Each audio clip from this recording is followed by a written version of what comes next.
Milý Fedor, poďme na to.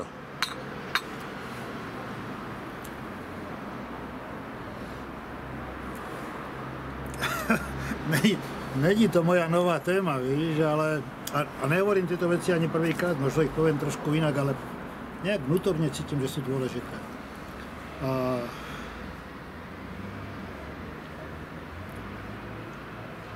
Ja sa stretávam pravidelne s partiou kamarátov v Prahe, sú to všetko muži a ženy novembra 89.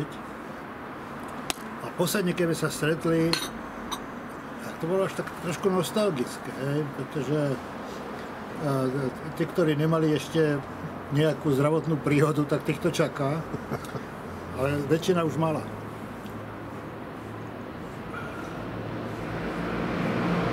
Proste my sme generácia, ktorá už tým mladým ľuďom nie príliš rozumie. A to nie je len informačnými technológiami, to je proste aj tým, že ten svet sa hrozne zmenil. A človek si fandí a hovorí si, no tak máte svoje životy, máte svoj svet, máte svoju voľbu a bežte do toho, ale nezabudnite, že stojíte na našich ramenách. A oni to vedia. A sedela tam s nami mladá dievčina, naozaj s dobrým vzdelaním, precestovala svet a keď som sa jej opýtala, čo si myslí, že by malo byť to naše posolstvo, a ona povedala, šokovala ma úplne.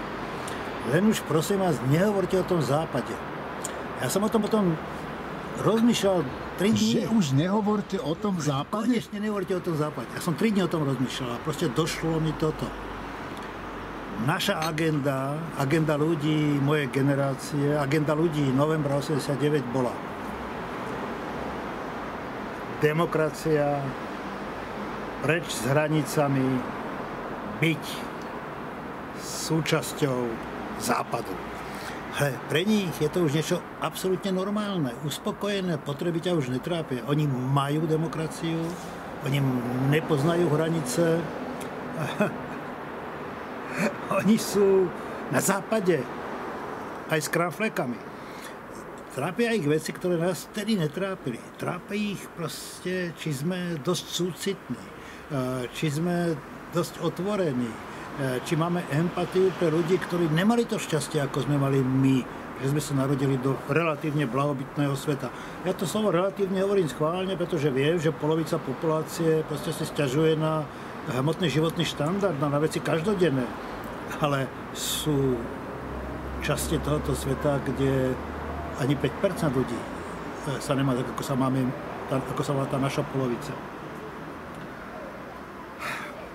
A strašne si prajem, pretože tento rok sa odohrajú aj v Čechách a na Slovensku proste odohrajú sa niekoľko zásadných vecí. Tak napríklad európske voľby.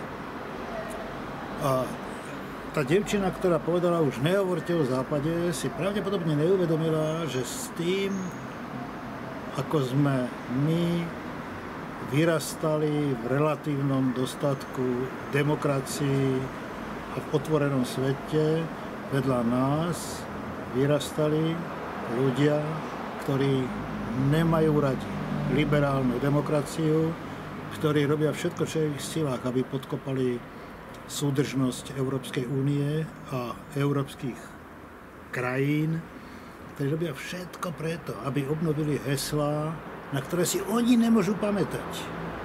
Ako je pôda a krv za Boha a za národ, ale tieto heslá a tieto resentimenty smrdia násilím, smrdia krvou, smrdia konfliktami. To, že oni to nezažili, to, že oni nemajú naše životy, čo sme sa narodili proste za fašizmu a prežili 10 ročia za komunizmu, to ešte neznamená, že nemajú byť ostražití a nemajú byť v strehu. A tie európske voľby ku podivu mobilizujú viacej nepriateľov Európy, nepriateľov liberálnej demokracie a nepriateľov otvoreného sveta. A keď im to dovolíme, aby tam masívne nastúpili, tak sme sa vlastne podpísali pod vlastný úmrtný list.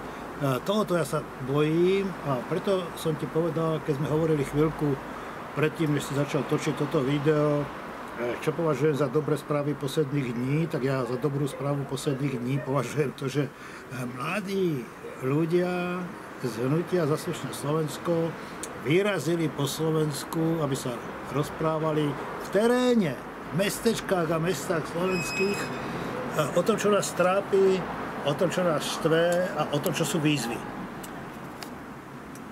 Nič z toho, čo máme, nič z toho, čo tým našim deťom pripadá ako normálna súčasť ich každodenného života, nie je zadarmo. A keď sa o to prestanú uchádzať v permanentnom zápase v teréne, tak o to prídeme do Prčíc, veď moja skúsenosť je aj skúsenosť človeka, ktorý bol svedkom toho, ako 3-krát v slobodných voľbách vyhral Vladimír Mečiar, ako 3-krát v slobodných voľbách vyhral Robert Fico. Prišiel som do Čiech na úteku pred tým mečiarizmom hnusným a zažil som, ako v slobodných voľbách vyhral Miloš Zeman, ako v slobodných voľbách opakovane vyhral Andrej Babiš. A ja si ani náhodou nemyslím, že nám čokoľvek, čo si prajeme, príde zadarmo.